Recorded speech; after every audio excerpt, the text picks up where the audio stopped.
મારી બહેન અને માતાઓ અહીંયા આગળ બેઠી છે.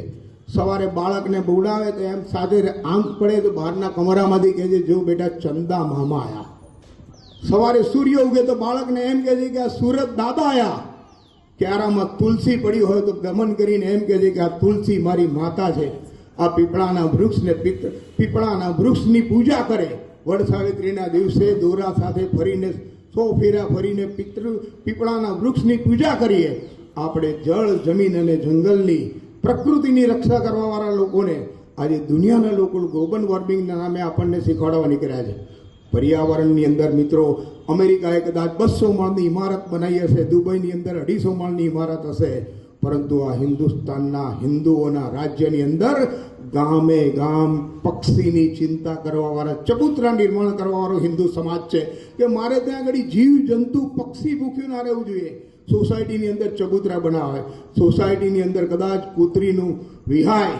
તો મને યાદ છે મારી મમ્મી તેલનો શીરો બનાવે, બા સાચી વાત છે બા, અને તેલનો શીરો બનાવીને એ કૂતરીને ખવડાવવાની આપણી સંસ્કૃતિ હતી. શાળાએ જતા બાળકને જોડે એક ડબ્બી આપે અને એની અંદર કીડિયારું ભરી આપીએ કે આ તું સ્કૂલે જતા જતા કીડિયારું ભરતો જજે. કીડીની પણ ચિંતા કરવાવાળો હિન્દુ સનાતન સંસ્કૃતિ. એટલે આપણી પર્યાવરણ જાળવણી એ આપણી હિન્દુ સનાતન વિશ્વએ આજે સ્વીકારવું પડ્યું છે, જેને અલગ ગ્લોબલ વોર્મિંગનું નામ આપ્યું છે. પરંતુ મિત્રો, આ જે છે હવે સંસ્કૃતિનું જતન કરવાની આપણી આવશ્યકતા એટલા માટે છે કે આપણા પર અનેક આક્રમણો થઈ રહ્યા છે. એ આક્રમણ સંસ્કૃતિની સાથે આપણી પ્રકૃતિને પણ નાશ કરવાનો પ્રયત્ન થઈ રહ્યો છે. હિન્દુ સમાજ ખૂબ પરિવર્તિત સમાજ છે. હિન્દુ હંમેશા પરિવર્તનશીલ છે પણ પ્રતિબદ્ધ છે. પહેલાં આપણે અગ્નિ સંસ્કાર કરતા હતા તો કદાચ કોઈ નદીની અંદર મૃતદેહને છોડી દેતા હતા. આપણને સમજાયું કે પર્યાવરણને નુકસાન થાય, નદીમાં ના છોડશો.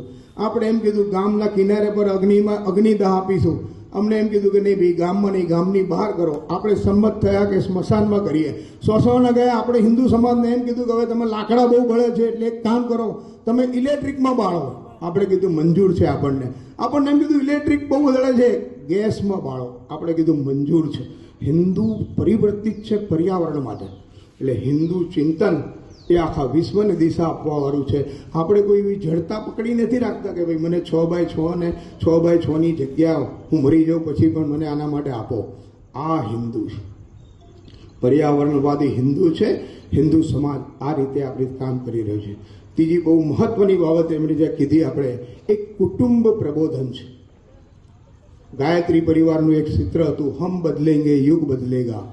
એટલે વ્યક્તિ નિર્માણથી રાષ્ટ્ર નિર્માણ, અને વ્યક્તિ અને જ્યારે બંને ભેગા થાય ત્યારે કુટુંબ, અને કુટુંબના આધારે સમાજ, અને સમાજના આધારે રાષ્ટ્રનું ઘડતર થાય છે. આજે બાળકો આપણી સાથે બેઠા છે તો બાળકોની અંદર આપણે ત્યાં ધાર્મિક શિક્ષણની વ્યવસ્થા ક્યાં છે? કદાચ જૈન સમાજની અંદર પાઠશાળાનું નિર્માણ હોય છે કે દર રવિવારે બાળકો જૈન શાસ્ત્ર ભણવા માટે પાઠશાળામાં જાય છે. મદરેસાઓની અંદર વ્યવસ્થા છે કે કુરાન ભણવા માટે બાળકો ત્યાં આગળ જાય છે. આપણે ત્યાં રવિવારે બાળકને હિન્દુ શાસ્ત્ર પ્રમાણે ભણાવવા માટે, એને ગાયત્રી મંત્ર શીખવાડવા માટેની કોઈ વ્યવસ્થા, ગુરુકુળ, પાઠશાળા, આવું ચિંતન નથી. એટલે કુટુંબની અંદર જ પહેલાં દાદા અને દાદી બાળકને બેસાડતા હતા અને ગાયત્રી મંત્ર બોલાવતા હતા, એની સાથે હનુમાન ચાલીસા શીખવાડતા હતા. આ કુટુંબ પ્રબોધન કરવાની આવશ્યકતા છે. રોજ સવારે ઉઠવું, મારા માતા પિતાને મારે પગે લાગવાનું, આ સંસ્કાર બાળકોને આલવાની આવશ્યકતા છે. આ આપણું સનાતન હિન્દુ સંસ્કૃતિ છે. આને જીવંત રાખવાની પ્રક્રિયામાં રાષ્ટ્રીય સ્વયંસેવક સંઘે કુટુંબ પ્રબોધનની વાત કરી. બીજી એક નાનકડી વાત, સમય ઓછો છે. સ્વદેશી, ચોથો મુદ્દો સ્વદેશીની વાત કરી હતી. સ્વદેશી એ આત્મનિર્ભર ભારતને અત્યારે દુનિયાના દેશોની અંદર જીડીપીના આધારે દુનિયાના વિકાસની નક્કી દિશા થાય છે કે આનો જીડીપી કેટલો છે, એના આધારે દુનિયા નક્કી થાય છે કે આ રાષ્ટ્ર આર્થિક રીતે કેટલો